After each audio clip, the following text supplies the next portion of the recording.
Okay, magandang gabi po sa inyong lahat. Tayo ay mag-aaral na uli ng ating daily devotion sa gabing ito. Yan. At bagamat talagang minsan ay nakakapagod na rin, ano, napapagod tayong lahat, may mga ginagawa. Pero wag po tayo magpatalo kasi napaka-importante po nito. Bukas ay partly matatalakay ko sa ating preaching bukas. Bakit napaka-importante ng patuloy na pag-aaral ng salita ng Panginoon. So, kasi all throughout yung history natin, pinabayaan ito sinira tayo kaya yan. So, sana bukas itong mga nandito at lahat mag-invite pa po kayo para maunawaan nila ano ba yung nangyari, bakit mayroong Reformation, bakit may Protestant, paano naging Roman Catholic ang ating simbahan, ano? Yan po, maagang patalastas po yan. Magandang gabi, Brother Edgar. So, yun nga po, bukas ang ating tatalakayin ay tungkol sa kalayaan o sa Reformation. Dahil ngayon po ay Reformation Month, yung October 31 at November 1, yan po yung araw kung saan lumabas si Martin Luther sa Romano Katoliko. Ginawa niya, ipinako niya yung 95 thesis doon sa Castle Church. Ayan. Okay, so tayo po ay magpapatuloy sa ating pag-aaral sa gabi pong ito. Baka ma-discuss ko na yung preaching bukas, kaya balik tayo sa ating daily devotion. Ano po? Ayan. Ating pong tatalakayin sa gabing ito ang talatang 14 at 15. Pagkapatuloy ng talatang 12 at 13 na ating natalakay kagabi. So tayo po muna ay sumandaling manalangin. Samahan po ninyo ako. O Ama naming Diyos, Panginoon naming Ama, muli po kaming nagpapasalamat sa gabing ito, Panginoon. Salamat sa iyong pagsama, sa iyong paggabay, sa patuloy na pagkakaloob ng panahon, ng oras, upang kami makapagpatuloy sa pag-aaral ng iyong salita. Samahan mo kami, Panginoon, kaming lahat na naka-join, lalo na yung mga nasa iba't ibang lugar, may mga kanya-kanya ring pinagkakabalahan, pero nagbibigay ng panahon upang patuloy na makapag-aral. Nawa, Panginoon, matutunan namin ang aralin sa gabing ito po ay maging bahagi ng aming buhay. Salamat po, samahan mo kami at ikay aming maparangalan, Panginoon. Sa pangalan ng Panginoong Yesus, Amen. Okay, so talatang 14 at 15, pero i-recap natin, bigyan natin ng kaunting summary uli, ang 13 and 14, ang 12 and 13. Sabi sa 12, ako ang nagbibigay ng iyong lakas, bakit ka matatakot sa kapwa mo tao? Mamamatay rin silang tulad ng damo. Bakit mo nilimot si Yahweh na lumikha sa iyo, siya na naglatag ng kalangitan at naglagay ng pundasyon sa mundo? Bakit lagi kang takot sa nang aalipin? Dahil ba sa galit siya sa iyo at gusto kang puksain ang galit nila, huwag mong pansinin. So itong mga talatang 12 at 15 na natalakay natin kagabi ay nagmuling nagpapaunawa sa mga tao ng kapangyarihan ng Diyos, ng kayang gawin ng Diyos. Magandang gabi, Carla. Salamat po. Ay, mahina ang aking boses. Okay. Sorry po, nakamute pala ang laptop ko. Ano po? Ayan. Paki-comment po kung naririnig na po ninyo ako. At gusto kong marinig ng bawat isa ng ating kalakayan.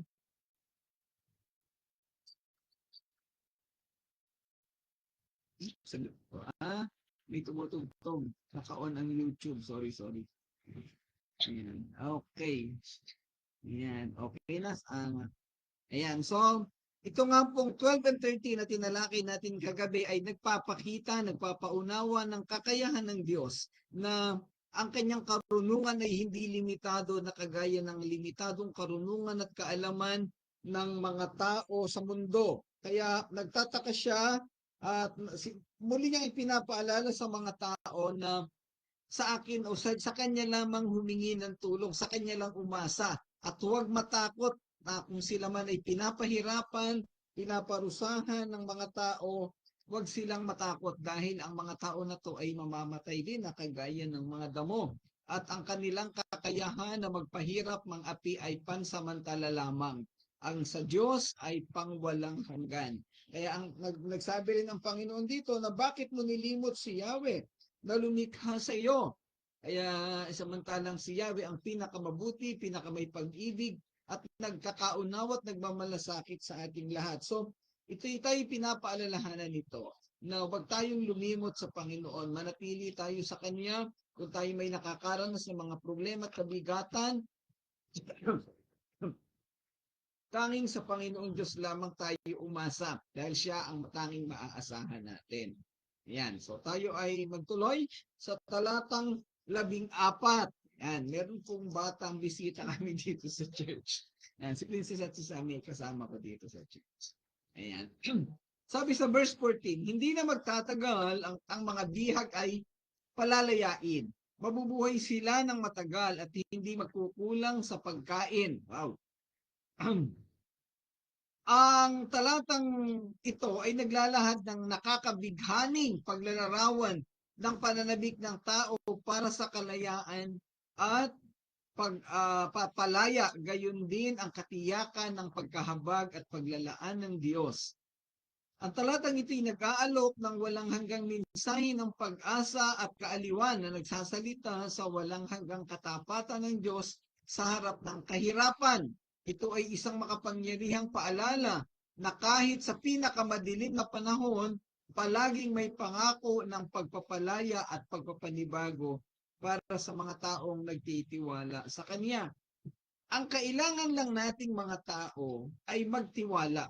At siguradong ang Diyos ay gagawa, siguradong ang Diyos ay kikilos sa atin. Kaya nga sa Bible may sinasabi na pag ikaw ay nanalangin, ay manampalataya ka na ito'y mangyayari at ito'y gagawin ng Diyos. Siyempre, in a reformed point of view, kung ito'y naaayon sa kaparaanan ng Diyos. At yung typical na evangelical na Kristiyano, ikiklaim nila na lahat ay ibibigay ng Diyos. At basta't sinabi daw natin, ano? At basta't ipinanalangin, basta't ikinlaim natin. So, hindi naman po ganoon. Yun naman po ay pagmamalabis naman yung ganoon. So, lagi pa rin nakabase sa kaparaanan at sa kalooban ng Diyos. Kung alam kasi ng Diyos ko ito'y makakabuti sa atin. Ayan. So, muli ay ipinapaalala ng talatang ito na ang pangako ng Diyos ay gagawin niya, tutuparin niya. Palalayain niya ang mga tao. Siyempre, ang pangunahing konteksto nito ay nakatutok sa Israel o sa mga Israelita na nabihag ng Babylonia. Hindi na magtatagal ay palalayain na sila. Pero actually, dalawang bahagi ng pagpapalaya ang tinutukoy dito. Ano po? Una, yun nga, literal na pagpapalaya sa mga Israelita from their captivity to Babylonia, pabalik sa Jerusalem. At ang isang bahagi naman ay yung pagdating ni Jesus Christ at yung kanyang kamatayan sa krus na total freedom, pagpapalaya sa lahat ng tao, sa pagkabihag, pagkagumon, sa pagkakasala. Malaya na sa kaparusahan, malaya na sa paglubog sa kasalanan, malaya na sa kapahamakan sa impyerno. Magandang gabi, Ate Linda. Salamat sa pagsama. Yan. Ang talatang ito ay nag-aalok ng isang makapangyarihan at nakakaantig na mensahe ng pag-asa at pagpapalaya para sa mga inaapi at nasa pagkabihag. Ang talatang ito rin ay bahagi ng malaking aklat ni Isaiah at kung ating pag-aaralan, napaka-common sa aklat ni Isaiah yung salitang pagpapalaya, pagpapanumbalik, pagtubos. Pero nakita natin na bago gawin ng Diyos ang mga bagay na to, ipinaramdam niya, ipinaunawa niya sa mga tao, sa mga Israelita na mayroon silang pagkakamali at kaya sila ay hinatulan ng Diyos at nabihag. Pagtuturo. Yan po ang isang kagandahan. Ang Diyos natin ay balanse at parihas. Hindi kagaya nating mga tao na basta gagawa lang tayo minsan ng mabuti at ating iisipin at sasabihin na mahalaga nakagawa ako ng mabuti sa Kanya. Yung salitang mahalaga, may nagawa akong mabuti sa Kanya. Alam niyo po, pag inanalyze mo yun, selfish yun makasarili yun. Ang tinitingnan mo lamang ay yung sarili mo pa rin na malaman ng ibang tao na ginawan mo ng mabuti na may ginawa kang maganda para sa Kanya. Pero hindi mo inisip yung kapakanan ng taong ginawan mo ng mabuti. Gumawa ka ng mabuti sa Kanya pero ang motivation mo, yung sariling pagkapakita mo na may ginawa ka, hindi mo na inisip, hindi natin talaga inisip doon yung long-term na resulta nito sa tao. Samantalang, kasi ang ang isang pagtulong at pagmamahal na may long-term na resulta, bago ka gumawa ng mabuti, ipapaliwanag mo muna sa tao kung anong pagkakamali niya para ito'y maiayos niya ang kanyang buhay. At pagka naunawaan na niya, saka mo siya ngayon unti-unting tutulungan. At ganun ang ginagawa ng Panginoon. Ipinaramdam niya sa mga Israelita na kayo'y nagkasala, kayo'y nagkamali, kaya kailangan ninyong maranasan ang kahirapan. At pagka kayo'y nakaahon sa kahirapan na yan, pag natapos na yung hatol ko sa inyo, ibabalik ko kayo sa Jerusalem at doon ko naman kayo muling pagpapalain. Ganon din po sa atin. Mga kapatid, baka tayo'y nakakaranas ng kahirapan at kabigatan, baka may mga problema at mabibigat na sitwasyon sa atin, alamin natin sa Panginoon, Lord, ano po ba ang dahilan? Baka meron akong kailangang ayusin sa buhay ko. Gawin mo po ito at ipatupad sa buhay ko. Turuan mo po ako para sa dulo malaman natin na kung ano yung ginawa natin, maiayos natin ang ating buhay. Bakit po ganun ang proseso ng Diyos? Bakit hindi na lang tayo gawing maayos, walang problema, everything is okay, masaya lahat. Sa isang click ng Panginoon, kaya niyang gawin. Kasi po, ang gusto ng Diyos, totally malinis tayo, total sanctification, total holiness. Kasi po, hindi tayo pwedeng makarating sa langit kung meron tayong natitirang pirasong karumihan sa ating pagkatao. Kaya lagi nating sinasabi, 99.99% holiness is not total holiness. It should be 100.00%. Hindi pwedeng makarating sa langit yung 99.99 lamang. Kaya ginagawa ng Diyos na ipinaparana sa atin dahil gusto niya 100% ang ating ma-achieve. So wag po tayong susuko. Marami sa atin, halos lahat, kahit naman tayo. Si Pastor Nanding, sa haba ng panahon, na napakaraming naranasan yan. Ito si Ate Linda, kilala ko yan. Naku po, hindi ko kayang ikwento sa pagkakataong ito kung ano mga pinagdaanan ng pamilya na yan. Ayan, napakarami. Pero makikita natin ang biyaya ng Diyos hanggang sa kasalukuyang panahon ay nandito pa tayong lahat nagpapatuloy nag-aaral at nararamdaman natin, nararanasan ang pag-ibig, pagmamahal ng Diyos. Ayan. Okay. Muli, ipinapakita dito yung pagmamahal at pag-ibig ng Diyos na hindi nauubos. Nagsimula noon na nangyayari sa kasalukuyan at nangyayari hanggang sa kinabukasan at sa dulo hanggang sa buhay na walang hanggan. Ito'y ipinapakita sa tao, pinapaunawa sa Israelita at sa ating lahat upang tayo ay kumapit sa Kanya, upang hindi natin siya kalimutan, upang wag tayong matakot doon sa ibang tao, kagaya ng binabanggit sa mga naunang talata, na magtiwala lang tayo sa Diyos dahil siya lang ang makakagabay, makakapagbigay sa atin. Tanging siya ang may perfectong sistema, perfectong pamamaraan para isaayos ang ating buhay. The rest, puro pahapyaw lang yan, mga partial lamang. Yan. Muli sa partikular na talatang ito, ang wika ay matingkad at nakakapukaw na naghahatid ng isang pakiramdam ng pagkaapuran at desperasyon. Yung sinasabing hindi na magtatagal. Yan, ang sabi sa talata, ang mga bihag ay palalayain. Nabubuhay sila ng matagal at hindi magkukulang sa pagkain. Yung salita dito, mabubuhay sila ng matagal, ito yung everlasting life. Ibig sabihin, total salvation, total holiness. So ito yung nararanasan nating lahat o ng mga taong totoong nanampalataya sa Panginoon. Sa kaibuturan nito, ang talatang ito ay nagdadala ng mensahe ng pag-asa at pagtubos. Kinikilala nito ang pagdurusa at desperasyon ng mga taong nabihag sa pagkatapon. Ngunit tinuturo din ito ang posibilidad o katotohanan ng pagliligtas at pagpapanibago. Lagi may pagpapanibago. Hindi naman kung ano yung buhay natin dati, hindi naman tayo na natiling ganoon eh. Ang talata ay naghahatid ng malalim na kahulugan ng habag at awa ng Diyos sa kaniyang bayan na nag-aalok sa kanila ng kaaliwan at katiyakan sa gitna ng kanilang mga pagsubok. Ang kagandahan sa pamamaraan ng Diyos, kahit tayo nahihirapan, mayroon pa rin katiwasayan, mayroon pa rin kapayapaan at kaligayahan na ipinaparamdam ng Diyos.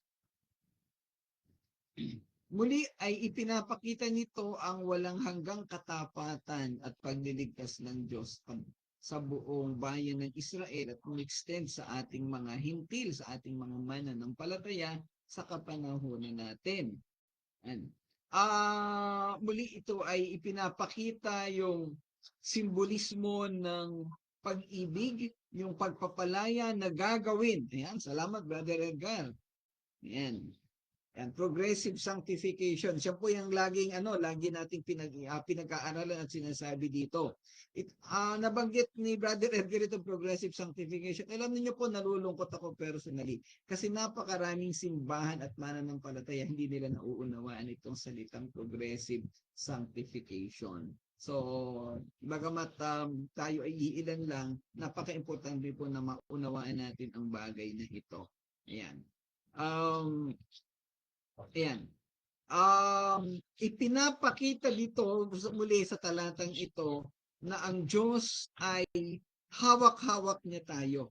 Universal ang kanyang pag-ibig, universal ang kanyang pagmamahal, pagmamalasakit at pag-unawa sa sitwasyon ng tao. At mayroon siyang layunin, no? Mayroon siyang mga bagay na gagawin na sa ngayon ay posibleng hindi natin maunawaan. Posibleng hinahayaan niya tayo sa sitwasyon na ito ngayon, pero sa dulo, mayroon siyang resultang gagawin. At may napaka mahalaga, maganda na ating mararanasan sa dulong panahon. Okay, sa verse 15, ako nga si Yahweh, ang Diyos na sa iyo'y lumalang. Aking hinahalo ang pusod ng dagat. Grabe, no?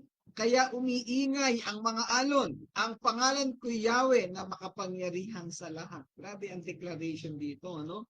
Siya si Yahweh.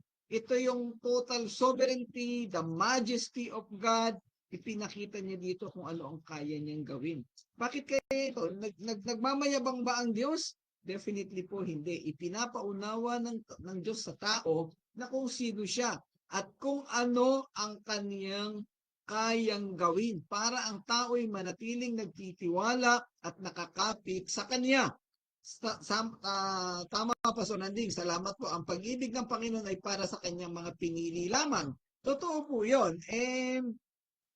Marami po kasi talagang hindi tumatanggap nito alam na natin ang at sa totoo lang kontrabida ang reformed kontrabida ang mga electionist bahala na sila, hindi nila totally nauunawaan. Ayan.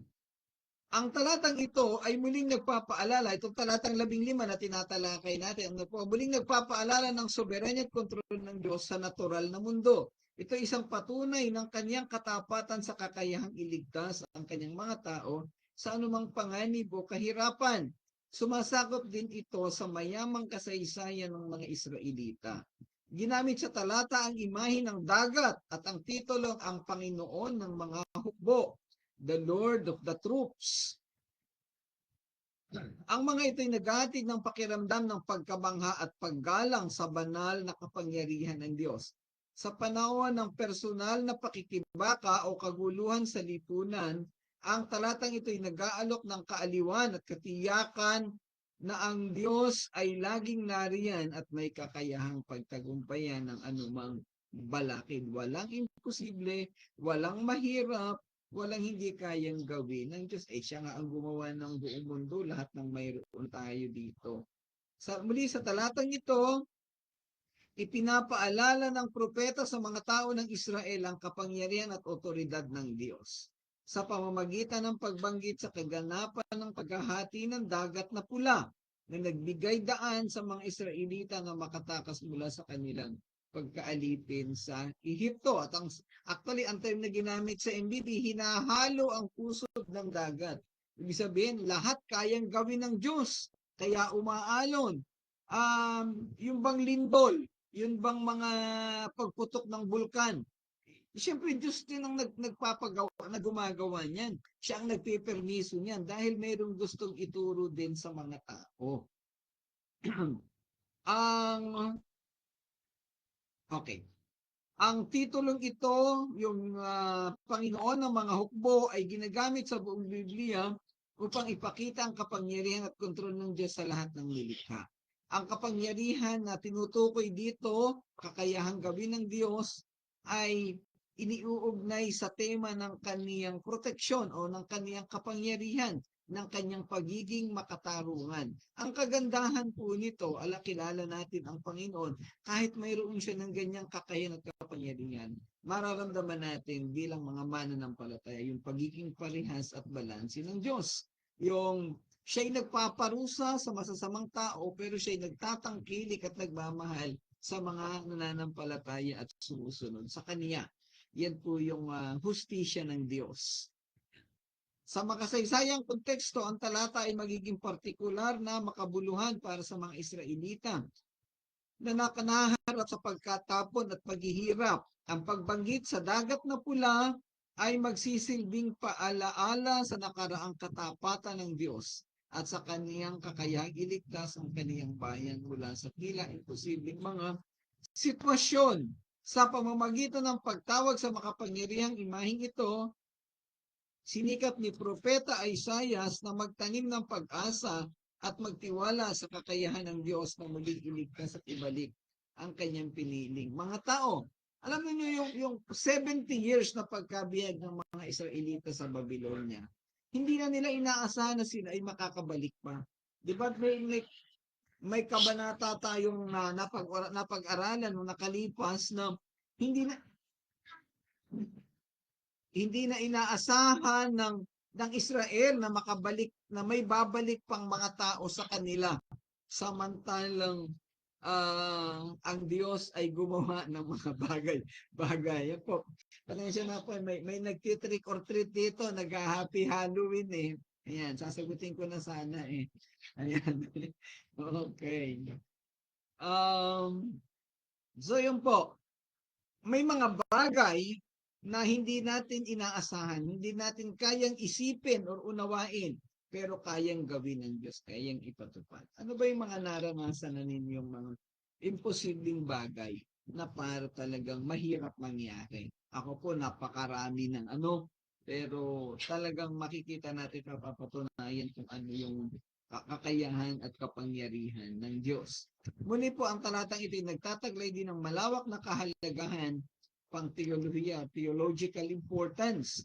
Ang paghahati ng dagat na pula ay madalas na nakikita bilang isang pangunang imahe ng pangwakas na pagkilos ng pagpapalaya at kaligtasan sa pamamagitan ng Panginoong Hesus. Kung paanong hinati ng Diyos ang tubig upang iligtas ang mga Israelita, gayon din si Jesus ay nagbibigay ng paraan para maligtas ang sangkatauhan mula sa kasalanan at kamatayan. At alam na natin yan, ito ang nangyayari sa ating kasalukuyang panahon ngayon. Ano man ang sitwasyon ng mundo, gaano man kahirap, gaano man kasama ang isang tao, kung siya'y pinili ng Diyos at siya ay mananampalataya, siya ay maliligtas. Well, nakilala natin yung taong magnanakaw nung nakapako sa krus. Nakilala natin si Saulo na mamamatay tao, yung si Judas at saka si Santiago na kapatid ng Panginoong Hesus na nililibak siya at napakarami pa po na nagbago. May mga masasamang tao na talagang wala nang ginawa kung hindi masasama.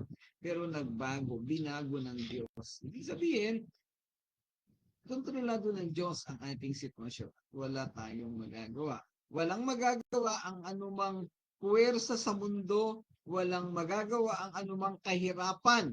Kayang-kaya ni Yahweh gawin ang lahat dahil siya ang Diyos na sa atin ay lumalang yung mga imposibleng bagay. Napakarami nang nangyari sa mundo. Kaya ano ang reflection na pwede nating gawin sa bagay na to? Ano ang dapat nating matutunan at maging paglalapat nito sa ating buhay? Simple lang, tayo'y manatiling kumakapit sa Diyos. Tayo'y manatiling nagtitiwala sa Kanya tayo humanap ng pag-asa at huwag sa kung sino-sino na hindi naman natin talaga maaasahan. Tanging ang Diyos lamang ang may kakayahan na gumawa ng mga bagay, siya lamang ang makakakontrol. Sabi nga niya, di ba? Napakarami. Kung babanggitin natin lahat sa Bible, di na lang hawak-hawak na niya tayo sa kanyang kamay at hindi tayo maaagaw ni inuman. gaano ba kung imaginein mo, kung literal ang sitwasyon, gaano ba kalaki ang kamay ng Diyos para mahawakan ang lahat ng mananampalataya? Tapos hindi lang tayo hawak, nakaukit pa sa kaniyang palad ang ating mga pangalan. Hindi niya tayo malilimutan. Tayo lamang ang lumilimot sa Panginoon. Muli, binanggit ang mga talatang ito bilang pagbibigay ng pag-asa sa mga Israelita na kayang gawin ng Diyos ang lahat, na sila'y palalayain na. At muli, ito ay simbolismo rin sa mangyayaring kalayaan sa atin, sa mangyayaring pagtulog. At ito ay nangyari na nang ipadala ng Panginoong Diyos si Jesus na matay sa krus, inilibing at muling nabuhay, at ngayon ay nakaupo sa kanan ng Ama. At tayong mga nanampalataya sa Kanya, tayong mga pinili niya, ay mayroong buhay na walang hanggan, na kahit kailan ay hindi mawawala anuman ang gawin.